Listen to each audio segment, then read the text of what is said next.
So Dashakam 7, if you want, you have the book, you can keep the text for reference. Dashakam 7.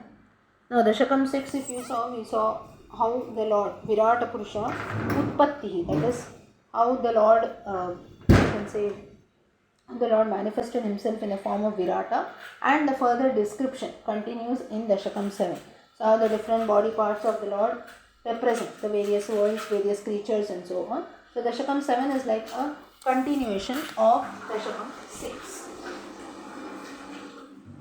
So in this Dashakam 7,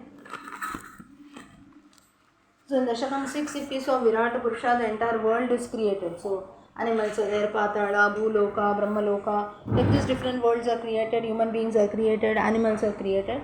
Now everything has been done, that is the different parts of the body represent the world. But now at that time there was a need which was felt that now creation should slowly start, world should slowly develop. In the different parts of the body, different creations have come in, now the world should slowly start developing. That's when Brahmanaha Tapaha Vaikunta Darshanam. This is the name of Dashakam 7. So wherein it's like now 5th and 6th, if you see Virata Purusha, then the continuation of that, how different parts of Virata represent Dashakam 6, represent the world. This is Dashakam 6. Dashakam 7 also you can consider as a continuation or rather a conclusion, wherein now the world, the Lord's various parts are representing the world. Now slowly the world and the process of creation should start. That's when Lord Brahma starts the process of creation. He goes to Vaikuntha, and as per Srimad Bhagavatam, now whatever is mentioned in the Srimad Bhagavatam, Narayaneeyam will consider the same. So Brahma was born through the navel, sitting on a lotus, navel of Lord Vishnu sitting on a lotus. Some references it is given there was a golden egg, out of that Lord Brahma came out, and that's how he started the process of creation. He felt man should be born, then there should be a woman, then different animals, creatures and so on. So this is how the process of creation starts. So Evam Deva Chaturdashat, that's when the Lord has manifested himself in 14 worlds. So Bhattatri says to the Lord that 14 worlds is nothing but 7 heaven, 7 hell. Though we say heaven and hell, there are 7. Patal Loka, Rasatala, Talatala and so on. This is all. Patala we say is hell, that is only one hell. Like this there are 7. Heaven is Brahmaloka, Satyaloka, Vaikuntham and so on. Like this there are 7 heavens. 7 heaven, 7 hell together make it 14. And then so Bhattatri says, O Lord, you have manifested yourself in various forms in these 14 worlds altogether. And this Brahma is known as Hiranyagarbha. Why Hiranyagarbha? Yamsham Santi Hiranyagarbha. Hiranyam is gold. Garbha is like a womb. So like a golden womb or a golden egg, out of that Brahma comes out. So that's how he gets the name of Hiranyagarbha. And through him starts the process of creation. And now Brahma always, now if you see, Vishnu represents Sattva Gunam. Brahma is always considered to represent Rajo Gunam or Rajasic. So here that's the reason why lastly if you say Yo Bhutspita Rajo Vikara meaning Rajo Gunam little is there in Brahma. Rajo Gunam is nothing but mediocre like us. Sattva Gunam, Rajo Gunam, Tamo Gunam. These are 3 qualities. It is present in each one of us. Nobody can say that I am only Sattvic or I am only Rajasic, I am only Tamasic. It depends on everyone's character and the situation. Now maybe now when you are listening to Narayanam or you are chanting Narayanam, Sattva Gunam is at its peak. You are doing something good and positive. There is no negativity at all. Maybe after the class is over, after 20 minutes or so, you have an argument with someone, Rajo Gunam comes in. Or maybe someone is eating something, you also go, no, I also want this, why you are eating alone, give me that. So little you go and fight for yourself, a little tit for tat mentality and so on develops. That is Rajo Gunam. It's not bad, at the same time it's not good. Someone is doing something, I also need that. You have this, I also want that. Looking at someone, we feel, oh, he has it, I also have the desire. Little greed comes in. Or little you can say, now the rule of the world is, if one has to go up, the other has to go down, right? So this concept that is there, so only mainly to achieve our desires. Now it is not always that if you have to be at the top, one person has to go down. Though we don't want that to happen, but still that's how it goes, right? I'll give you a very simple example. So for example, even the market, when anyone has knowledge, I'll just give you an everyday example. Stock market, say for example. one gets profit, that means another person has made a loss. That's how it's a balance, right? So this is how everything goes about. Or even say for example, there is in anyone's career also, one person gets a high position, that means there is someone who's there below him, that's how he gets a promotion. Or maybe someone has left the company, that's how one person goes up. So this is a cycle that goes about in this world. This is Rajogunam, meaning one person, we have a competition with someone, we need to fight for our rights. So mediocre level. Tamo Gunam is maybe the argument that you have, that's just a war of words. It doesn't stop there. Maybe you end up going and hitting the person, or maybe there was no need for an argument. Still, you, just because you want to start fighting, you start or something. So full negativity is tamogunam. So rakshasic qualities is tamogunam. So these three qualities, sattva, rajas, tamas, they are there basically in all of us. Depending on the situation, we bring out. So someone is maybe provoking, at that time little rajasic qualities come in. When you're maybe chanting Narayanam or doing something good, it may not be only religious activities. Make a note of this. Sattva gunam doesn't mean only spirituality or religion. You do something good, maybe you're engaging in doing something positive, you're reading a book, or maybe you're just having food or so on, that is also sattvic. Sattvic is, you can say, sattva gunam. Doing something good without causing any trouble to anyone, that is sattva gunam. Rajasic is little mediocre, tit for tat mentality. If you are good, I'll be good. If you are bad, I'll be bad. And maybe building up little desires and so on, being passionate. Tamo gunam is the lowest category, doing all kinds of evil things without need, causing harm to others and so on. So here Brahma always has got this Rajogunam. So slowly desires come in, and though he is also the Lord, still little he had desires that came in, and he wished to start this Srishti. He became desirous. He said, no, now I want to start the process of creation. Further he says that before creating, he wanted to know. Now, creation had never taken place before. So he wanted to get the knowledge of creation. How should he start? So therefore, he got worried. He doesn't know anything. This all is given in verse number 2. So therefore, he comes to you. He comes to Vaikuntha. And he heard two words. When he decided to come to Vaikuntha, at that time he heard two words from somewhere. Tapaha, tapaha. Just from somewhere he heard these words, and at that time he decided that okay, I must do some tapas, I must meditate on the Lord in order to know about the process of creation. Further, when he heard this noise, verse number 3 says, Brahma looks all around, from where this voice has come, tapaha, tapaha, and he could not see anything. The whole world is in water. Narayanaha, that's how Vishnu gets his name, Narayana. Na is water. Na ayanam yasya saha, meaning one who has got his abode in water, that is Narayana. So one who lives on water. So everything was just water, right? When there's no land, now also if you see, land mass is less, water is more. Almost 60-70% of the earth is water, right? So at that time you imagine 100% is water, there is no one around. Brahma tries to find out from where he heard and this voice, but still he decides, okay, tapaha, tapaha I have heard, so let me start doing tapas. So for 1000 years he starts doing tapas, and then finally the abode of Vaikuntha is seen to him, and there he can see the beautiful place of Vaikuntham in place of his eyes. And this is a world where Bhattatriya describes about Vaikuntham in verse 4. He says, this is one place where there is no Maya, no illusion at all. Very simple example. Now, this world itself is said to be full of illusion. That's the reason things are temporary, right? Maybe today, money we feel, today I've got 10,000 rupees. Today that is 10,000 is there in my hand. Tomorrow maybe that can become 8,000. 2,000 where it went, okay, I spent it somewhere, but still it is temporary. Today it is there, tomorrow. And many times we say, right, I had this, I don't know where it went. Or time. And now it is only 7:15. Maybe after 1 hour you see it is 10 o'clock. I thought, I don't know how time passed about. Days and nights are passing like this, we say, right? So this is how, this is Maya, this is illusion. Nothing is fake also, but then we feel. Because how things pass about or how money went. I just had 10,000, I don't know how it got spent. Somewhere I went, somewhat I did, and it got spent. We say this, right? So this is the same example that is told about Maya. So here Brahma says that Vaikuntham is a place which is free from Maya and all kinds of vices like sorrow, anger and so on. The abode is only full of bliss. It is full of happiness. That's the reason it is said that if you go to Vaikuntham, there is none like Vishnu. You are equal to Vishnu. Now this doesn't mean that if it is so that if we are equal to Vishnu, we will start worshipping ourselves, right? It's not like that. It's just that sense of respect that we have, that Vaikuntham is the topmost category. It is very difficult to attain, but there you are treated as if you are Lord, as if you are the Lord only. The same treatment is given. There is no comparison. You are low, you are high and so on. Everyone is treated equally. And then finally Brahma sees this Vaikuntham, and there it seems that all the beings, now how people live there, that is told in verse number 5. Divine beings live there, it seems. Like Vishnu have got 4 arms. They are like Lord Vishnu, their complexion is also deep blue. They have various dwells and so on. So pure bliss and happiness. Brahma is seeing all this. Further, Vatatri says that there the Lord resides with his consort Mahalakshmi. Nana divya vadhu janairabhivrita. Vadhu janairabhivrita is, there are a lot of, you can say, attendants, servants, damsels and so on present in Vaikuntha.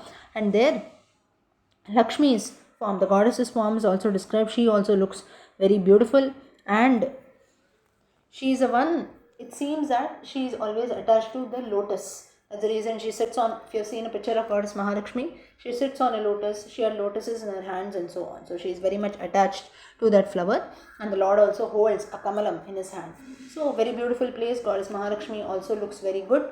So this is the description of the goddess that is told in Vaikuntham. So Brahma is seeing all this. Further, he saw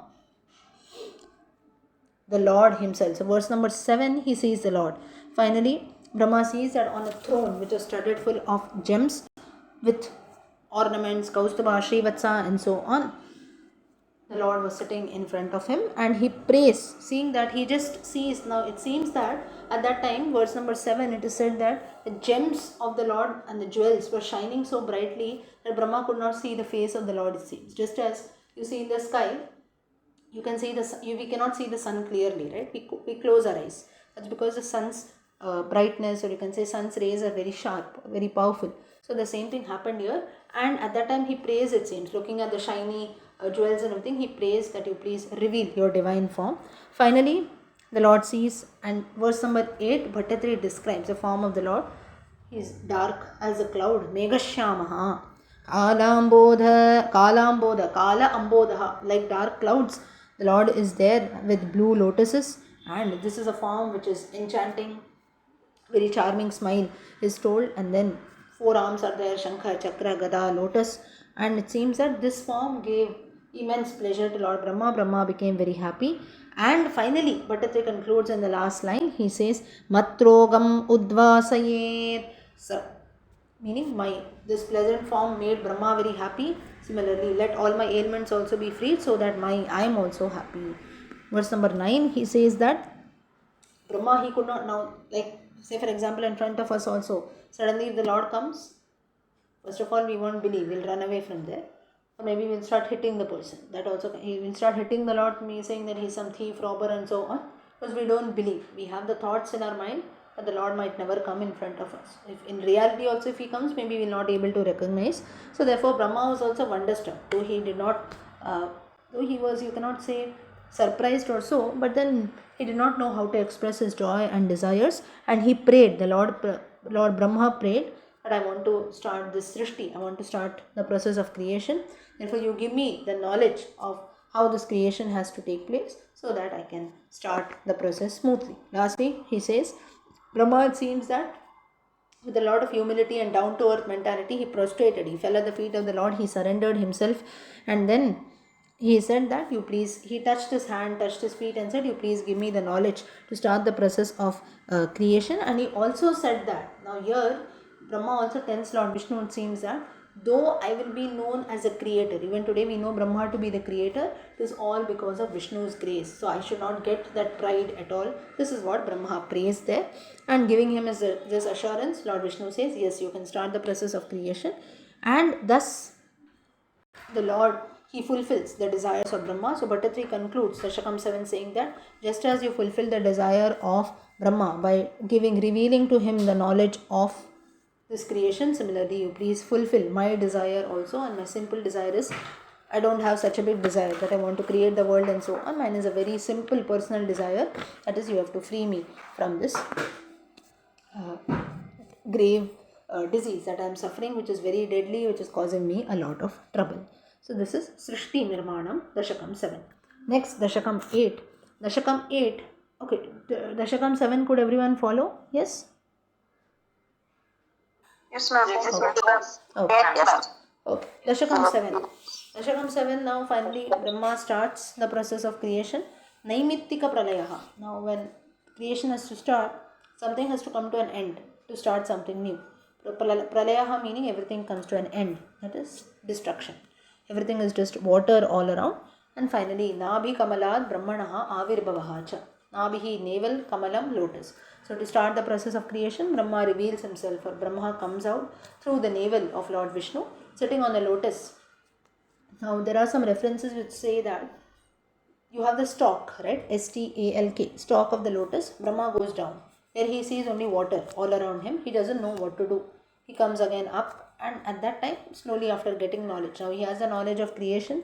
He says down everywhere there is only water, so he comes up and slowly he starts the process of creation. Evam tavat prakrita pakshayante. Verse number 1, it shows when Brahma comes to existence. At the end of Prakritika Pralayaha, meaning at the end of the Pralaya, the end of the world, in the first Kalpa. There are different Kalpas.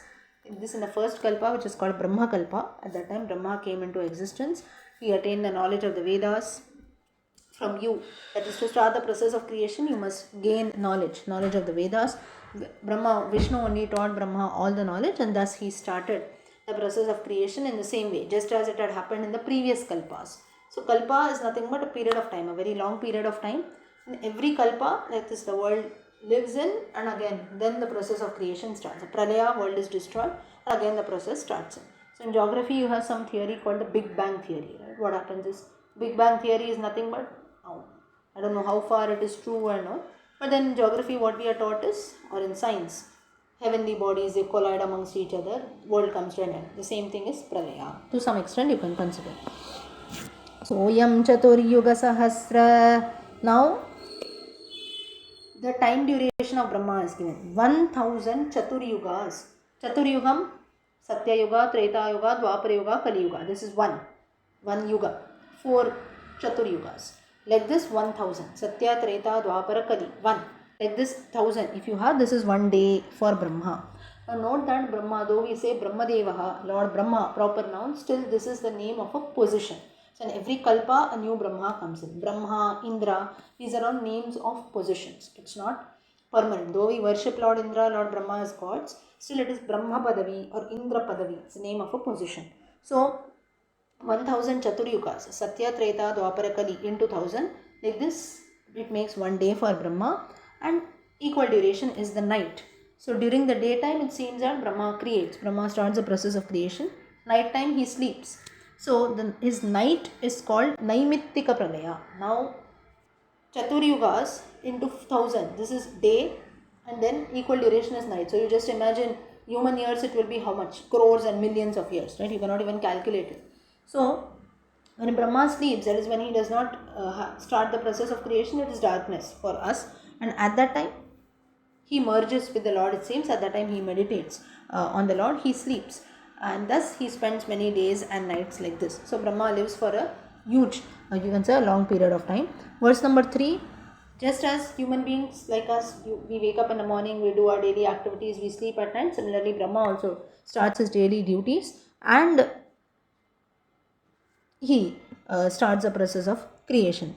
It seems that now when Narayaneeyam was composed, at that time Bhattatri mentions in verse number 4 that Brahma, the current Brahma who's there, who's ruling in the present Kalpa, it seems that he has completed 50 years of his life. Panchashadabda Madhuna, Panchashad, 50. Now again you have a proof. If you have to sit and argue whether Narayaneeyam is true, whether Bhagavatam is true, let's not get into that debate. Whether you believe, you don't believe, that's on one side. But numerical values are mentioned, so it has to be true to some extent. Of course, you have a lot of research and things that are going on. Then you have the age of Bhattatri, the birth of Bhattatri. You have not seen, but still, history does have proof to this. And Bhattatri himself mentions this Panchashadabda Madhuna, meaning when Narayaneeyam was composed. That's roughly, you can consider in 13th or so, right? When Bhattatri was there, many years back. At that time, it seems that Brahma had completed 50 years of his life, which is called one Parartha. And he is busy in his activities, that is nothing but the process of creation. And ultimately towards a day, that is when his day ends and night starts, it seems that he merges in your abdomen only, that is he merges into the navel of Lord Vishnu, and at that time the whole universe becomes like a big ocean, it seems. That's what I told you. When he goes inside the stalk of the lotus, he sees only water all around him. Further, At the end of Pralaya, when Brahma has to wake up to again start the process of creation with your powers. With your powers is, but 3 tells Lord Vishnu, with your powers he wakes up, and you are also absorbed at that time in Yoga Nidra. Yoga Nidra is a position that is pure bliss. So it is roughly around this time, I think last July or August, September time, wherein Vishnu gets into the Yoga Nidra position. Further, Bhattatri, he continues, he says that this is the power of Kala. Verse number 8 talks about the power of Kala. Kala is nothing but time. That's the reason we say time is money, time is precious, right? Kala Shakti. Kala Shakti is nothing but Pralaya is when the world comes to an end. Brahma has to wake up, then he sleeps. So when he wakes up, he starts the process of creation. If he goes to sleep, the entire world goes to sleep, it seems. So through the now, very simple. Now you might be getting confused in this. The terms are quite difficult. How can I imagine things? 4 Chaturyugas and so on. How can I imagine? Very simple logic is, you can compare to human beings day and night. Day and night. Throughout the day is in your hands, night also is in your hands, right? Now let us forget 6-7 hours we sleep. Apart from that, in the daytime, what you do, that is in your hands. So Brahma's duty is to start the process of creation. If he does that, the world will survive. Similarly, for all of us, if we engage ourselves in doing good things, we can lead a good life. This is a very simple example. You can compare yourself to this.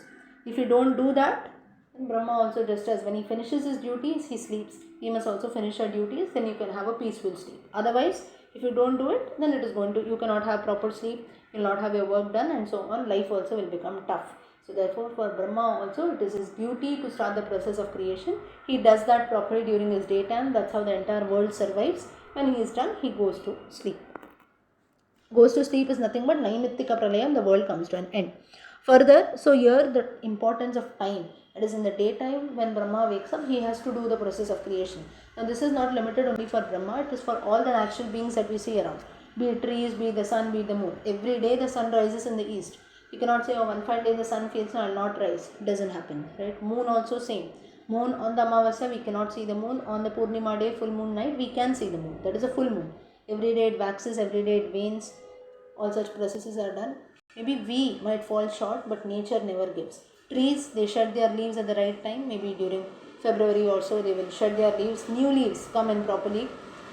And thus all the seasons are followed. Of course, now we have a lot of climatic changes and so on, or extreme weather conditions. All this has been predicted in Skandam 12 of Srimad Bhagavatam. But still, if you see, nature still supports in his own way.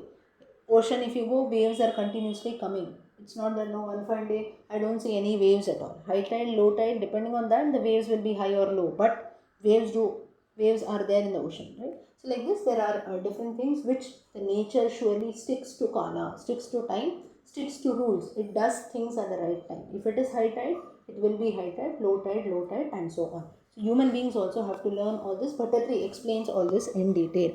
Further, he says that verse number 10, finally Brahma comes out through the navel of Lord Vishnu in a very divine form, and that's how the process of creation starts in. Further, he rose above the water. Tadetadambo ruhakudmalam te. Verse number 11, he rises above water and slowly he sees the world around and he feels. World around is nothing but fully water all around him. And that's what motivated him to start the process of creation. The petals of the lotus are nothing but the yogic powers of Lord Brahma. That's the reason lotus, there is a concept called Kundalini Chakra, Kundalini Yoga. Even our body, different chakras that are there in our body, right from the abdomen till the Sushumna Nadi. That is the topmost part of the head. There are different chakras. Maybe some other time I'll tell you in detail about chakras, whatever I know. So therefore the lotus, each petal of the body, our body is considered to be like a lotus and its different petals. So this is compared here to Lord Vishnu's yogic powers, it seems, and Brahma comes out of that, and he has all the knowledge of the Vedas. We saw in the previous Dashakam, this Dashakam's beginning, Dashakam 8 beginning, Brahma gained all knowledge of the Vedas, and in the previous chapter he had also learned what exactly is creation, how he has to start and so on. Now he is all ready. He has manifested himself, now he is all ready to start. This again stresses that to do something you cannot just, without knowing anything, you cannot start. Even Brahma also had to gain knowledge, had to learn, only then he could fulfill his desire of starting creation. So this is again life lesson for all of us. Finally, last verse number 13. Asmin Paratman. Now here, in this age, now Brahma Kalpa was when Brahma manifested. Bhattatri, during his current age, he says that this age is called the Padma Kalpa. Asmin Paratman Nanu Padma Kalpe. In Padma Kalpa, he says, Bhattatri says, you brought Brahma into existence. That's how he starts the process of creation. Similarly, O Lord Vishnu, you have manifested in this temple of Guruvayur. You please free me from all my ailments. You fulfill the desires of Brahma who wished to create the world. I have a very futile desire of freeing me from my ailments. You please do that. So that's the reason Bhattatri here prays to the Lord to free him from his ailments. That's the reason we chant this verse in order to free ourselves from our various ailments, and many people keep chanting this verse. Okay, so with this